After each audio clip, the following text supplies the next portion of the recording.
الحمدللہ رب العالمین والصلاة والسلام علی سید الانبیاء والمرسلین اما بعد فاعوذ باللہ من الشیطان الرجیم بسم اللہ الرحمن الرحیم۔ الحمدللہ الہادی پروگرام میں نبی کریم صلی اللہ علیہ وسلم کی اطاعت اور اتباع پر کلام چل رہا تھا، یعنی ہم نے ان آیات کا انتخاب کیا جس میں اللہ تعالیٰ نے آپ کی اطاعت کرنے کا حکم دیا یا اتباع کو ہمارے لیے لازم یا ضروری یا محبوب قرار دیا ہے۔ ان دونوں کے مابین فرق میں عرض کر چکا ہوں۔ اطاعت حکم کے جواب میں ہوتی ہے اور اتباع میں انتظار حکم نہیں ہوتا، بلکہ نبی کریم صلی اللہ علیہ وسلم کا کوئی عمل ہمارے سامنے آتا ہے اور ہم کہتے ہیں بس اس پہ ہم اس کو بھی اپنا لیتے ہیں، کیونکہ جس عمل کو ہمارے نبی کریم صلی اللہ علیہ وسلم سے نسبت حاصل ہو جائے وہ عمل یقیناً باعث برکت ہوتا ہے۔ اسی کے ضمن میں ایک حدیث عرض کی تھی، حضرت براء بن عازب رضی اللہ تعالی عنہ کہتے ہیں کہ نبی کریم صلی اللہ علیہ وسلم نے ہمیں 7 چیزوں کا حکم ارشاد فرمایا، جن میں سے پہلی تھی مریض کی عیادت اور دوسری چیز ہے جنازے میں شریک ہونا۔ تو کچھ حدیثیں ایسی ہیں کہ جو جنازے سے متعلق ہیں، وہ میں آپ کی خدمت میں ذکر کر رہا تھا۔ ایک حدیث حضرت ام سلمہ رضی اللہ تعالی عنہ سے روایت ہے، یہ کہتی ہیں کہ رسول اللہ صلی اللہ علیہ وسلم ابو سلمہ کے پاس حاضر ہوئے، یہ ان کے شوہر تھے، اور بعد میں یہ ام سلمہ رضی اللہ تعالی عنہ نبی کریم صلی اللہ علیہ وسلم کی زوجیت میں تشریف لائیں، امہات المومنین میں سے ہیں۔ تو یہ کہتی ہیں کہ رسول اللہ صلی اللہ علیہ وسلم ابو سلمہ کے پاس تشریف لائے جبکہ ان کی آنکھیں اوپر کو کھلی ہوئی تھیں، یعنی وفات ہو گئی تھی اور آنکھیں کھلی ہوئی تھیں اور اوپر کی طرف ان کی آنکھیں اٹھ گئی تھیں، یعنی اس طرح دیکھ رہے تھے پیچھے۔ تو نبی کریم صلی اللہ علیہ وسلم نے ان کی آنکھیں بند کر دی، پھر فرمایا کہ بے شک روح جب قبض کی جاتی ہے تو آنکھیں اس کے پیچھے لگتی ہیں، یعنی آنکھیں روح کو دیکھتی ہیں۔ اس کا مطلب یہ ہوا کہ مرنے کے بعد روح دیکھی جا سکے گی، تو آنکھیں اس کے پیچھے لگتی ہیں۔ بس ان کے گھر والوں میں سے کچھ لوگ چیخ کر رونے لگے تو آپ نے فرمایا تم اپنی جانوں کے لیے بھلائی ہی کی دعا کرو، یعنی اس طرح نہ کرو بلکہ اپنے لیے دعا کرو، اپنے آخرت کے لیے، اس لیے کہ فرشتے جو تم کہتے ہو اس پر آمین کہتے ہیں، یعنی ایسا کوئی بھی یہاں پر کلمہ نہ کہا جائے، کیونکہ جو بھی تم زبان سے نکالو گے اس پر فرشتے آمین کہیں گے، اس لیے محتاط انداز سے کلام کرو۔ پھر آپ نے فرمایا کہ اے اللہ ابو سلمہ کو بخش دے اور اس کے درجے ہدایت یافتہ لوگوں میں بلند فرما، اور اس کے بعد ان کے پیچھے رہ جانے والوں میں ان کا جانشین بن جا، یعنی ان کا نگہبان بن جا، اور ہمیں اور اس کو اے رب العالمین بخش دے، اس کی قبر کو فراخ کر دے اور اس کے لیے اس کی قبر کو روشن فرما۔ تو معلوم ہوا کہ دیکھیں جب کسی کے انتقال پر پہنچتے ہیں تو وہاں پر اس کے لیے اس طرح کے دعائیہ کلمات کہنا نبی کریم صلی اللہ علیہ وسلم کی سنت کریمہ ہے، یہ اتباع ہے کہ ہمیں سرکار نے ان کلمات کے کہنے کا حکم تو نہیں دیا، لیکن جب ہم نے دیکھا کہ اس طرح سرکار کلام فرما رہے ہیں تو ہمیں اس سے کچھ سیکھنا چاہیے۔ اطاعت پچھلے والے اس میں ہے کہ وہ کچھ لوگ چیخ کر رونے لگے تو آپ نے فرمایا کہ تم اپنی جانوں کے لیے بھلائی ہی کی دعا کرو، انہیں فوراً اس لیے روک دیا کہ ایسا نہ ہو کوئی ایسا کلمہ زبان سے نکالے، کیونکہ آگے خود آپ نے بتایا کہ فرشتے اس پر آمین کہتے ہیں، تو ایسا نہ کہیے گا کوئی بھی ایسی چیز کی جس پر فرشتے آمین کہہ دیں، کوئی غلط قسم کا جملہ، جیسے معاذ اللہ، یہ تو خیر بزرگ شخصیت ہیں، جیسے کسی شخص کا انتقال ہوتا ہے نا تو وہ اس طرح الٹے سیدھے لوگ بھی ہوتے ہیں، ہائے ہائے یہ تو بڑا گناہ کرتا تھا، پتہ نہیں یہ تو جہنم میں جائے گا، پتہ نہیں اس کا کیا ہوگا،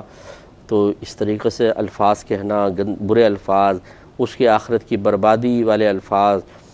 اس طرح مطلب کم از کم اس کی میت پہ نہیں کہنا چاہیے، چاہے کتنا ہی پاپی اور گناہ گار کیوں نہ ہو، کیونکہ اللہ تبارک و تعالیٰ اپنے بندوں کو معاف کرنے پر یقیناً قدرت رکھتا ہے۔ بہتر یہ ہے کہ اس کی بخشش کا سوال کیا جائے۔ مثال کے طور پہ جیسے اب شاید کسی کو افسوس یا دکھ بھی ہوگا، لیکن سمجھانے کے لیے عرض کر رہا ہوں، یہ بسا اوقات زہریلی شراب پی کے لوگوں کا انتقال ہو جاتا ہے، خبروں میں بھی آ جاتا ہے، یقینی سی بات ہے ان کے جنازے بھی اٹھتے ہیں، اور یقینی سی بات ہے کہ محلے والے اگر جان جائیں بعضوں کو تو چپ کے کر دیتے ہیں، نہیں بتاتے ہیں، لیکن جس کا پردہ چاک ہو جائے، فاش ہو جائے تو پھر محلے والے رشتہ دار بھی ہوتے ہیں، پھر اس قسم کی باتیں جو ہے وہ ہوتی ہیں۔ تو ہمارا مشورہ یہ ہوگا اگر کوئی شراب پی کے مرا، معاذ اللہ کوئی غلط کام کرتا ہوا مرا، ٹھیک ہے اس کا فعل برا تھا، اس کا کام برا تھا، ایسا نہیں ہونا چاہیے۔ حتیٰ کہ میں آپ کو عرض کروں گا اگر کوئی خودکشی کر کے مرا تو فعل خودکشی سے نفرت ہونی چاہیے۔ جو خودکشی والا کام کیا گیا ہے یقیناً یہ ناپسندیدہ ہے، حرام ہے، گناہ کبیرہ ہے، لیکن ایک ہے کرنے والا، ایک ہے شراب پینے والا۔ انسان سے نفرت نہ کریں، اس کے برے عمل سے نفرت کی جائے۔ تو لہٰذا ان کے لیے بھی ہمیں دعائے بخشش و مغفرت کرنی چاہیے کہ جب اللہ تبارک و تعالیٰ ان کے تمام تر گناہوں کے باوجود بسا اوقات گناہ گار کو بخش دیتا ہے، وہ اس کے گناہوں کی پرواہ نہیں کرتا، جس کا اس شخص نے قصور کیا ہے، اس کی نافرمانی کی ہے، اس کے رسول کی نافرمانی کی ہے، تو پھر آپ کو اور مجھے بھی تھوڑا سا نرم ہی گوشہ رکھنا چاہیے، کیونکہ ہم ایک شخص کے بڑے برے عمل کو دیکھ کر کہہ رہے ہوتے ہیں اس نے ایسا کیوں کیا، ایسا کیوں کیا، لیکن اگر ہم غور کریں تو ہم بھی اس جیسے نہیں، یہ والا عمل نہیں، لیکن اس کی طرح کے اس درجے کے بہت سارے گناہ کر رہے ہوتے ہیں۔ جیسے شراب پینا گناہ کبیرہ، تو غیبت کرنا بھی تو گناہ کبیرہ ہے اور بہت ہی گندہ فعل ہے۔ قرآن میں اس کو ایسا بیان فرمایا کہ کسی کی غیبت کرنا ایسا ہے جیسے اپنے مردہ بھائی کا گوشت کھانا، یقیناً تم اس کو ناپسند کرو گے، لیکن شراب پی کے کوئی مر جائے تو سب برا کہیں گے، غیبت کرنے والا مرے تو شاید ہی کوئی برا کہے، کیونکہ ہمارے نزدیک اب برائیوں کے اندر بھی فرق ہو گیا ہے۔ اس لیے میں آپ کو سمجھا رہا ہوں کہ یہ اس تکبر میں مبتلا ہو جانا کہ ہم نے کون سا شراب پی ہے، ہم نے کون سا زنا کیا ہے، ہم نے کون سا خودکشی کی ہے، اس نے کی ہے، تو اس درجے کے بہت سے گناہ ہم کر رہے ہوتے ہیں۔ اگر معاذ اللہ ثم معاذ اللہ دل کے کسی گوشے میں کہ اچھا ہوا یہ ایسے مرا، اس کو عذاب ہونا چاہیے، یا اچھا ہوا نہیں، یوں دل میں خیال آیا کہ اس طرح مرا ہے، اب اس کو خوب عذاب ہونا چاہیے تاکہ پتہ چلے کہ اس نے کتنے گناہ کیے تھے، کبھی یہ تمنا دل میں نہ رکھیے گا، میری آپ سے گزارش ہے، کیونکہ اللہ تعالیٰ اس پر ناراض ہو سکتا ہے، اس کا ازلی فیصلہ آپ کی طرف متوجہ ہو سکتا ہے کہ آپ کے ہمارے بھی تو بہت سارے اعمال ایسے ہوتے ہیں جو برے ہیں۔ وہ الگ بات ہے کہ ہم اس کو برا نہیں سمجھ رہے ہوتے، ہم مخصوص اعمال کو بس برا سمجھتے ہیں، شراب پینا، زنا کرنا، جوا کھیلنا، سود لینا دینا، باقی غیبت ہے، چغلی ہے۔ خواتین تو ایک دوسرے کی ٹانگیں کھینچنے میں مہارت تامہ رکھتی ہیں، ساسیں بہوؤں کے خلاف، نندے بھابھیوں کے خلاف، اور بہو اپنی ساس کے خلاف، اسی طرح اپنی نندوں، دیورانی، جیٹھانی کے خلاف کیا کچھ نہیں کر رہی ہیں۔ کیا اس پر کوئی گرفت نہیں ہے؟ اور کیا ان میں سے بہت سے افعال گناہ کبیرہ نہیں ہیں؟ اگر آپ یہ کہیں کہ جس نے برا عمل کیا اس کو ضرور عذاب ہونا چاہیے، اور اگر کوئی کہے کہ نہیں یار دعا کرو اللہ اس کی بخشش مغفرت فرما دے، یار کیوں دعا کریں، اس نے برائی کی ہے، برا کرنے والے کو سزا ملنی چاہیے۔ اگر آپ کے بارے میں کہا جائے تو اللہ تعالیٰ گرفت پر آ جائے نا تو آپ یقین کریں ایک ایک نگاہ کا حساب لے لے وہ، اور اگر وہ حساب کرنے پر آ جائے تو ہم نہیں بچ سکتے۔ پھر بس سرکار صلی اللہ علیہ وسلم نے فرمایا کہ جس سے اللہ تبارک و تعالیٰ نے حساب و کتاب لے لیا وہ ہلاک ہو گیا۔ یوں ہی دعا کرے اللہ تعالیٰ تو ہمارے اس بھائی یا بہن کو بھی بلا حساب و کتاب بخش دے، اور اپنے حبیب صلی اللہ علیہ وسلم کے صدقے ہماری بھی بخشش و مغفرت فرما دے بس۔ تو اس لیے اب آپ ایسا نہ ہو کہ کسی بھی میت کے پاس پہنچے، خصوصاً میں اپنی خواتین سے گزارش کرتا ہوں، زور زور سے چیخ کر چلا کر اس کے اوصاف بیان کرنا، اس میں مبالغہ پیدا کر دینا، بد دعائیہ جملے کہنا یا غلط قسم کی باتیں کہنا، یہ سب میرے آقا صلی اللہ علیہ وسلم نے منع فرما دی ہیں۔ اور پھر فرمایا کہ اے اللہ ابو سلمہ کو بخش دے۔ یہ دعائیں تھوڑی سی یاد رکھیے گا، ایک تو بخشش و مغفرت کی دعا کریں، اور اس کے درجے ہدایت یافتہ لوگوں میں بلند فرما، یعنی ہدایت یافتہ انبیاء علیہ السلام ہیں، صحابہ کرام ہیں، اولیاء عظام ہیں، صالحین ہیں، علماء ہیں، فقہاء ہیں، یہ تو خود صحابی تھے جو انتقال ہوا، تو گویا کہ نبی کریم صلی اللہ علیہ وسلم نے ہمیں تلقین فرمائی کہ اپنے مسلمان بھائی کے لیے دعا کرو کہ اللہ تعالیٰ ایسے نیک لوگوں کے ساتھ اس کے درجے بلند فرمائے۔ اس کے بعد اللہ تعالیٰ سے دعا کی کہ اس کے جو پیچھے رہ جانے والے ہیں ان کا نگہبان بن جا، ان کی حفاظت کرنے والا بن جا، کیونکہ ایک سہارا گزر گیا ہے، جیسے کفیل چلا جاتا ہے، اب بظاہر بے سہارا سے ہو جاتے ہیں، تو سرکار نے ہمیں تلقین فرمائی کہ دعا کریں اے اللہ تعالیٰ ان یتیموں کا اور ان ایسے لوگوں کا جن کا بہت بڑا سہارا چھن گیا ہے، تو سہارا بن جا، اور اے رب العالمین اس کو بخش دے، اس کی قبر کو فراخ کر دے، فراخ مینس چوڑا کر دے، پھیلا دے، جیسے حدیث بھی ہے نبی کریم صلی اللہ علیہ وسلم نے ارشاد فرمایا جب مومن کو قبر میں رکھا جاتا ہے اور منکر نکیر کے سوالات کے جوابات میں وہ ثابت قدم رہتا ہے تو فرشتے قبر کی دیواروں سے کہتے ہیں کہ تا حد نگاہ وسیع ہو جاؤ. اب پیروں کی دیواریں وہاں تک جہاں تک آپ کی نگاہ جائے، دور دائیں بائیں سب، تو ایک کھلا وسیع میدان جس کو آپ کہہ سکتے ہیں. میدان کی بھی کوئی انتہا ہوتی ہے جو آپ کو نظر آ رہی ہوتی ہے، لیکن جہاں تا حد نگاہ کہا جائے آپ سوچیے کتنی بڑی قبر بن جائے گی. حالانکہ پڑوسی ہوتا ہے درمیان پیچھے، ادھر بھی آپ پیروں میں بھی ہوتا ہے، بعض اوقات سر کی جانب بھی ایک قبر ہوتی ہے، لیکن یہ ظاہری قبریں ہیں. اور اللہ تبارک و تعالیٰ نے جو اخروی معاملات رکھے ہیں وہ باطنی امور ہیں. سامنے والوں کو ایسا نظر آ رہا ہوتا ہے کہ سب یہ قبریں گھچ پچ ہو گئی ہیں جیسے آپ نے دیکھا ہے قبرستانوں میں، لیکن اگر ایک قبر کے اندر بالفرض گورکن شرارت کر کے 2 کو 3 کو 4 کو ڈال دیتا ہے. اب ایسے نہیں کہ وہ ساتھ ساتھ دونوں ہاتھ ملا رہے ہیں کہ اور بھئی کیا حال ہے، تم کہاں سے آئے ہو؟ فلاں جگہ سے. اچھا میں فلاں جگہ سے آیا ہوں. ایسا نہیں ہوتا، بلکہ وہ اپنے اس گڑھے میں بھی پھر بھی تنہا ہوں گے. یہ تنہا یعنی بالکل، اگر بالفرض اللہ نہ کرے ایک نیک ہے اس میں گورکن نے ایک گناہگار کو بھی بعد میں ڈال دیا اور اس کو عذاب ہو رہا ہے، تو یہ نہیں کہ اب نیک وحشت میں مبتلا ہوگا، اس کے لیے وہ قبر ویسی ہوگی تا حد نگاہ وسیع، اور گناہگار کے لیے انتہائی تنگ. تو یہ روحانی معاملات ہیں، اخروی معاملات ہیں جن کو آنکھوں سے نہیں دیکھا جا سکتا بلکہ احادیث کی روشنی میں صرف سمجھا جا سکتا ہے. ہاں دیکھے گا وہ کہ جو وہاں پہنچے گا. تو اللہ تعالیٰ اس کی قبر کو فراخ کر دے اور اس کے لیے اس کی قبر کو روشن فرما، یعنی جنت کی روشنیوں سے روشن فرما دے، مختلف انوار اور تجلیات اس کی قبر میں فرما. تو صحیح بات یہ ہے کہ ایک تو یہ دعا ہمیں کرنی چاہیے. دوسری بات یہ جیسے میں اکثر عرض کرتا ہوں کہ لوگ موت سے ڈرتے ہیں اور ہم قبر سے ڈرتے ہیں، شاید اپنے برے اعمال کی بنا پر، ورنہ اللہ کی رحمت پر کامل یقین رکھ کر اپنے گناہوں سے توبہ کرے، انسان نیک اعمال پر استقامت حاصل کرے تو آخرت کی منزل بہت ہی پیاری ہے، بہت ہی سکون ہے. وہاں عجائبات قدرت ہے، ایسی ایسی چیزیں جن کو ساری زندگی صرف آپ نے سنا تھا، کبھی دیکھا نہیں تھا، انہیں اپنی آنکھوں سے آپ دیکھیں گے. حیرت انگیز چیزیں.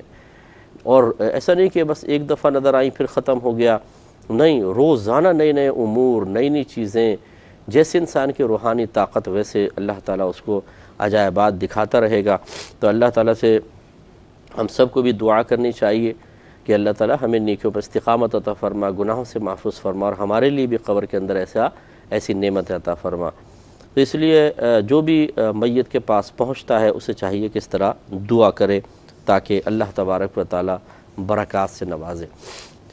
ایک اور دیکھیں روایت حضرت ام سلمہ رضی اللہ تعالی عنہا ہی اس کی راویہ ہیں کہ میں نے رسول اللہ صلی اللہ علیہ وسلم کو فرماتے ہوئے سنا کہ جس بندے کو کوئی مصیبت پہنچے اور وہ یوں کہے انا للہ و انا الیہ راجعون،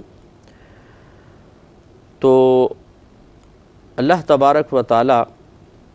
یعنی اس طرح کہے کہ انا للہ و انا الیہ راجعون، اور پھر مزید الفاظ فرمائے اللہم اوجرنی فی مصیبتی واخلف لی خیرا منہا. یہ پورے کا جملہ کہے جس کا ترجمہ یہ ہے کہ انا للہ و انا الیہ راجعون، بے شک ہم اللہ کے لیے ہیں، اللہ ہی ہمارا مالک ہے اور ہم اسی کی طرف لوٹنے والے ہیں، اور اے اللہ مجھے مصیبت میں اجر عطا فرما اور اس کی جگہ بہتر بدل عطا فرما. تو سرکار ارشاد فرماتے ہیں صلی اللہ علیہ وسلم کہ اللہ تعالیٰ اسے اس کی مصیبت میں اجر عطا کرتا ہے اور اس کی جگہ اسے بہترین بدل عطا فرماتا ہے. یہ ام سلمہ رضی اللہ تعالیٰ عنہ بتاتی ہیں کہ سرکار نے یوں فرمایا کہ جب بھی آپ پہ کوئی مصیبت یا پریشانی آئے تو پہلے انا للہ و انا الیہ راجعون پڑھ لیں، اور پھر اردو میں بھی اگر آپ کر سکیں کہہ سکتے ہیں کہ اللہ تعالیٰ مجھے اس کا بہترین بدل عطا فرما دے. تو حضرت ام سلمہ رضی اللہ تعالیٰ عنہ فرماتی ہیں کہ جب ابو سلمہ فوت ہو گئے تو میں نے اسی طرح دعا کی ان کی وفات پر، انا للہ و انا الیہ راجعون، اور اللہ تعالیٰ سے بدلے کی دعا کی. کہتے ہیں کہ جس طرح مجھے رسول اللہ صلی اللہ علیہ وسلم نے حکم دیا تھا تو اللہ تعالیٰ نے مجھے اس سے بہتر جانشین یعنی رسول اللہ صلی اللہ علیہ وسلم عطا فرما دیے. تو آپ دیکھیں کہ سرکار صلی اللہ علیہ وسلم نے جو تلقین فرمائی واقعی اس کا دنیا کے اندر توقع اور تمنا کے مطابق اللہ نے بدلہ دے دیا. یہاں وہ روایت موجود نہیں ہے، ورنہ ام سلمہ رضی اللہ تعالیٰ نے ایک اور روایت میں ارشاد فرمایا کہ جب سرکار میرے شوہر جو تھے ابو سلمہ یہ بہترین شوہر تھے، اور کہتی ہیں کہ میرے نزدیک دنیا میں سب سے بہترین شوہر تھے، اتنے اچھے وہ انسان تھے. جب ان کا انتقال ہوا تو نبی کریم صلی اللہ علیہ وسلم نے مجھے تلقین فرمائی تھی کہ جب کوئی مصیبت آئے تو انا للہ و انا الیہ راجعون پڑھ لیا کرو، اللہ تعالیٰ اس سے بہتر بدلہ عطا فرمائے گا. تو میں نے یہ پڑھ لیا۔ لیکن پھر میں سوچنے لگی کہ ابو سلمہ سے بہتر کون شخص ہو سکتا ہے، کیونکہ اگر اللہ تعالیٰ ان کے بدلے میں مجھے کوئی اور مطلب اللہ کا ارادہ ہو میرے نکاح کا کہ میں کسی کے ساتھ نکاح کروں، تو ان سے بہتر تو شوہر مجھے مل ہی نہیں سکتا۔ دل میں خیال آیا، لیکن کہتی ہیں کچھ ہی دن بعد رسول اللہ صلی اللہ علیہ وسلم کی جانب سے نکاح کا پیغام آیا اور میں نے آپ سے نکاح کیا۔ تو اس کا مطلب یہ ہوا کہ بی بی ام سلمہ رضی اللہ تعالی عنہا کے ذہن میں یہ تو تھا ہی نہیں کہ میری سرکار سے نکاح ہو، لہٰذا وہ اپنے شوہر کا موازنہ دیگر مردوں کے ساتھ کر رہی ہیں، کوئی نبی کے ساتھ، نبی کریم صلی اللہ علیہ وسلم کے ساتھ نہیں کر رہی ہیں، کہ عام لوگوں میں ایسا کوئی شخص نہیں تھا، اور آپ کو تو یقین تھا ہی نہیں، یعنی یہ امید بھی نہیں تھی کہ سرکار کا پیغام آئے گا، اور آیا۔ اس کا مطلب یہ ہوا کہ ہمیں بھی اس چیز سے استفادہ حاصل کرنا چاہیے۔ اس پہ کلام کریں گے نیکسٹ پروگرام میں۔ وآخر دعوانا ان الحمد للہ رب العالمین۔